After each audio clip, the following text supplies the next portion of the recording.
Some betrayals arrive like a lightning strike, sudden, brutal, impossible to ignore. Mine came on a Tuesday, in the middle of an ordinary life, punctured by an extraordinary deception. I was 32, clawing my way back from a life that had hardened me too soon, thinking I was finally settling into something steady. A significant commission check had landed that morning, enough to make the world feel like it had tilted in my favor. I was in my home office, the glow of the computer screen washing over me as I booked a ridiculous, romantic cabin for Hannah, my fiancée. Marriage in 6 months. Life was on track. Then she appeared in the doorway, and the air changed. Ghostly, trembling, drenched in a cocktail of guilt and fear I'd never seen on her face before. My first thought was mundane. Car trouble, a bounced check. But optimism was a cruel joke. "What's up?" I asked, masking the panic I didn't yet feel. She fiddled nervously with the ring I had given her, the gesture once adorable, now menacing. "Ethan, I need to be completely honest with you." Honesty. The word sounded foreign when it left her mouth. I messed up," she admitted, her voice fragile, almost rehearsed. "I slept with someone." The sentence didn't land. It hovered in the room like smoke, absurd and unreal. No fury, no immediate heat, only a hollow, expanding silence that swallowed everything. "Okay," I said, my voice disturbingly calm. "Who?" Her eyes widened. "It doesn't matter. It was a mistake. I love you. It can't happen again." I repeated steadily, "Who?" The single word became a hammer, striking the fragile veneer of our life together. "Terry," she finally blurted, choking on her own tears. "My best man, her best friend since 15, the man she trusted, the one who'd lounged on my couch for months while I considered him family. The same man who had borrowed money from me 2 months prior. The pieces didn't just click. They fused violently, creating a grotesque, unrecognizable form of reality." I said nothing. No screaming, no glass shattering, just a simple, unnervingly even, "Thanks for letting me know." I stood and walked into the living room. Terry froze mid-bite of chips. He saw my face, then Hannah's tear-streaked one behind me, and finally the smirk he'd always worn like armor curdled into panic. "Get your things. 5 minutes," I said, voice calm, each syllable deliberate. "Ethan, buddy, just let me explain." Terry scrambled to his feet. "There's nothing to explain. 4 minutes." I opened the front door wide, letting the evening air pour in, and turned to Hannah. "You too. Grab what you need for tonight. Get out."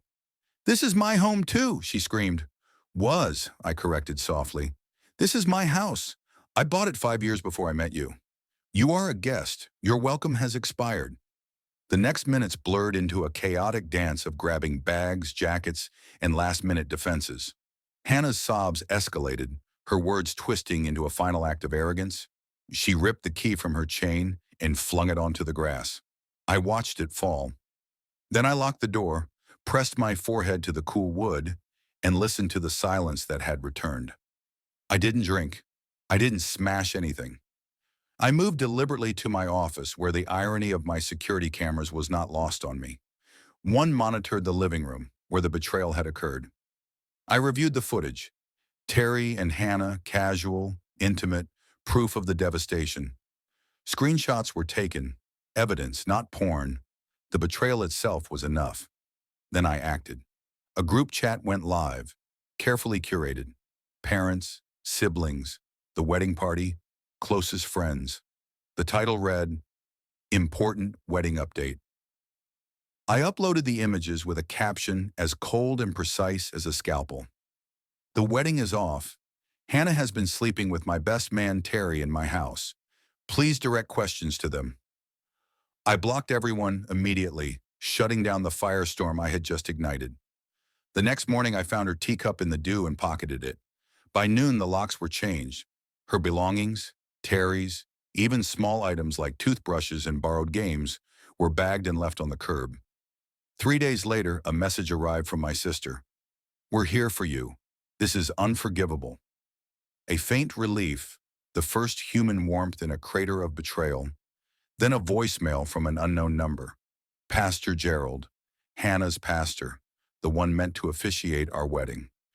Ethan, his voice smooth, almost paternal, we need to talk about grace, forgiveness, and Hannah's parents' financial contributions to the venue. I didn't call back.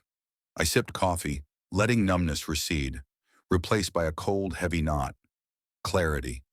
They thought this could be fixed. They were wrong. 2 weeks in, the fallout crater was humming with harassment and legal threats. I returned Pastor Gerald's call, listening to a sermon of sanctimony before he got to the point. Hannah's parents wanted their non-refundable $20,000 deposit back. Pastor, I said steady, I didn't cancel the wedding. Hannah's actions breached the contract. That deposit is her responsibility, not mine. He stammered. I hung up. Then came texts and DMs from burner accounts.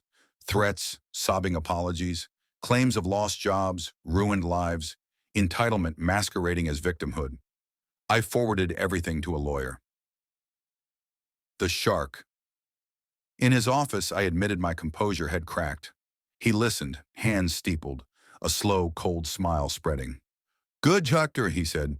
Anger is fuel. We'll be methodical, surgical. The first letter from Hannah's lawyer arrived.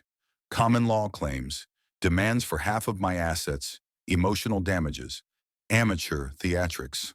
The shark laughed, drafted a response that was devastatingly precise, citing sole ownership, legal precedent, and the very evidence Hannah had tried to keep private. Terry was fired for gross misconduct, corporate, clean, final. I felt like a player forced into a game I never joined. It cost money, sleep, and sanity.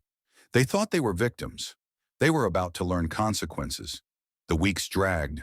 Their legal threats escalated, accusing me of coercive control and privacy violations. The shark instructed me to ignore them. They threw spaghetti. The wall was Teflon. Then the GoFundMe. Help us rebuild after cruel betrayal. Fabrication painted as reality. Friends and distant relatives donated. Rage flared, but I stayed calm, posting a Dropbox link with evidence. They deleted it within the hour. Plan B bypassed their defenses. I called Doris, Hannah's aunt, one of the few I trusted. I sent her a Dropbox link, screenshots, bank statements, messages, and the video. Silence followed. The next day, her email, I am so sorry, Ethan. They will not get away with this. Doris became a weapon of truth. She spread the evidence across the family network and church groups. The GoFundMe was taken down. Hannah's lawyer went silent. Victory, quiet but absolute. 6 months later, the dust has settled. I didn't win gloriously. I survived. Terry defaulted on a judgment. Hannah and Terry imploded spectacularly. No money, no friends, no pride. Hannah now works a full-time job under Doris's supervision, learning humility in a way she never understood before. I saw her once in a grocery store, small, pale, unkempt. I felt nothing. She was a stranger. I rebuilt slowly, sold the house, moved downtown, therapy, friends, healing. I wasn't a hero. I was a man reclaiming his life. And in a small keepsake box sits a single object, the house key she threw. A cold, tarnished metal reminder, not of what I lost, but what I reclaimed. My peace, my autonomy, and my home. The weeks that followed the initial purge were a masterclass in chaos disguised as civility. The storm I had unleashed settled into a constant grind of threats, accusations, and digital harassment. Hannah's lawyer, now fully awake to the evidence I'd supplied, escalated the game. Letters came in rapid succession, dripping with fabricated claims, coercive control, invasion of privacy, emotional trauma. They were ambitious but amateurish, bluster and bluff, easy for the shark to cut through. Each document landed on my desk like a challenge, but instead of anger, I felt a strange, focused calm. The GoFundMe fiasco had been a stark lesson. They were willing to manipulate the sympathy of others, to rewrite the narrative, but I was a step ahead. They spun their story as if I had destroyed them in a winter storm. I knew the truth. A mild autumn evening, a living room betrayal caught on camera, a little loan that became a thread in the unraveling tapestry. I had donated a token amount to the campaign, not to placate them, but to embed a link to the evidence folder. The plan was simple: facts over fiction. Predictably, it failed. Within an hour, I was blocked. Plan A had been executed. Plan B would be surgical. The pivot involved Doris, Hannah's aunt, a woman I had always known to be sharp, pragmatic, and unwilling to let nonsense go unchecked. Making the call was excruciating. She initially bristled. "Ethan, I know you're hurt, but you need to understand their side. Hannah's parents claim you fabricated this." My blood ran cold. I wasn't just fighting one person. I was navigating an entire counter-narrative spun to protect pride and avoid accountability. "Doris," I said evenly, voice taut with effort, "look at this. Just look. Evidence, timestamps, messages, videos, nothing fabricated. I'm asking you to see the truth." Skepticism hung in the line for a long beat before she said, "Fine." I sent the Dropbox link, meticulously curated, screenshots of the loan to Terry, transcripts of voicemails, a 30-second silent clip of them kissing on my couch. The timestamp undeniable, the betrayal undeniable. I spent the night imagining the worst: Doris dismissing everything, Hannah's parents spinning lies further. By morning, an email. "I am so sorry, Ethan. They will not get away with this." Doris's endorsement was quiet, but devastatingly effective. She didn't just share the evidence. She added commentary, exposing the web of lies spun to protect the guilty. Within hours, the GoFundMe was taken down, not through my efforts, but by the deluge of outraged family members and community witnesses. Their claims had collapsed. The legal battle continued, but the momentum was mine. Hannah's lawyer went silent, retreating into the shadow of their own ineptitude. Terry faced consequences as well. My uncle terminated him for gross professional misconduct, citing the obvious conflicts and reputational damage. Clean, corporate, unassailable. Terry had nothing left: no money, no leverage, no narrative. The financial cost was steep. Legal fees that bled into my savings, combined with time and sleep stolen by endless conflict. But the real currency lost, the one that hurt most, had already been reclaimed. My dignity. The entitlement and audacity of those who had betrayed me crumbled under the weight of truth. 6 months in, the landscape was quiet but forever altered. Hannah and Terry imploded spectacularly, their relationship a fragile construction built on deceit and immediate gratification. Their downfall was predictable, yet still satisfying in its inevitability. Without money, without friends, and stripped of social credibility, they imploded in a motel parking lot, a fiery, bitter collapse that seemed almost symbolic. Terry returned to his parents' home, humiliated but alive, delivering pizzas to make ends meet. Hannah, stripped of comfort and privilege, entered the structured regime of Doris's household, learning humility the hard way. She worked 40 hours a week, a cashier at a home improvement store, a life far removed from entitlement. I heard she despised every minute, bitterness flickering in her eyes, a faint pilot light of resentment fueled by circumstance rather than malice. I crossed paths with her once, months later, in a grocery store. She was small, pale, hair unkempt, clothes cheap, staring at frozen dinners under the unforgiving fluorescent lights. She saw me. Panic flared across her face. A flicker of recognition, but for me there was nothing. Not triumph, not rage, only an emptiness so profound it might have been peace. She was a stranger, vaguely resembling someone I once knew. I turned, slid my card across the scanner, and walked away. No words left to say. My own path forward was painstaking. I sold the house that had witnessed betrayal, that had been defiled by lies and intimacy not my own. I downsized to a condo downtown, entirely mine. The first months were haunted, nights of waking in cold sweats, days of replaying scenes that should have been left in the past. The anger was vivid, palpable, yet contained. I leaned on friends, therapy, and the quiet consistency of routine. I rebuilt slowly, carefully, each day reclaiming a fragment of life that had been stolen by others. Yet I kept one piece of the old life, a key. The same key Hannah had flung onto the lawn in a final, defiant act. It sits in a small black keepsake box in my new closet, tarnished, cold, metallic. Not a symbol of loss, but of reclamation. A reminder that control, peace, and boundaries are tangible. That betrayal is not the end of a story, but a chapter. This key is the quiet emblem of survival, of clarity forged through loss, of understanding that rage, when tempered by strategy and patience, can be an instrument of justice rather than destruction.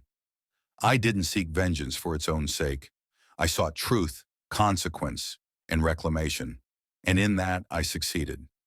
The aftermath has been instructive. I learned the limits of trust, the necessity of verification, the cold arithmetic of relationships and accountability. Hannah and Terry's collapse, while satisfying in its symmetry, was secondary to my own recovery. They could weave narratives, demand recompense, cry injustice, but evidence, documentation, and decisive action cut through their theatrics like a scalpel. The shark, the lawyer whose moniker was earned through precision and patience, became an unexpected pillar. Not just a legal instrument, but a mentor in controlled, directed action. The lesson was not merely legal, it was existential. Emotions are fuel, anger a tool, but only when wielded with purpose. Impulse unchecked is destructive. Now my life is smaller in footprint, but broader in perspective. I sleep in my own bed, undisturbed, wake to a city that feels alive rather than threatening. Friends, real friends, surround me. My sister, steadfast, remains a guardian of sanity. Therapy helped me navigate the trauma of betrayal, teaching me that survival is not the same as victory. It is a platform for rebuilding. I don't dwell on what was lost. That life, Hannah, Terry, the house, the plans, exists only in memory. The key remains a cold reminder. Ownership, control, and boundaries cannot be given lightly. My life, my decisions, my peace, each must be guarded. Occasionally, I reflect on the absurdity of human audacity. How betrayal feels intimate, personal, devastating. How deceit can spiral outward, infecting friends, family, communities. And how, in the end, consequences are inescapable when facts are undeniable. Patience is exercised and action is precise. The dust settled months ago. Hannah is humbled, financially dependent, socially diminished. Terry is a cautionary tale of entitlement without competence. Hannah's parents relocated, their social stature fractured, the narrative of victimhood undermined by the cold light of evidence. The pastor, Pastor Gerald, receded, his sermonizing silenced by outcomes he had underestimated. And me? I carry forward quietly, reconstructed. The anger has softened into vigilance. The lessons are indelible. I rebuilt not for spectacle, not for revenge, but for life itself. The house, the wedding, the betrayal, they are artifacts of a past now behind me. The key reminds me daily, I hold the power to secure my world, to reclaim what is mine, and to define my own narrative without interference.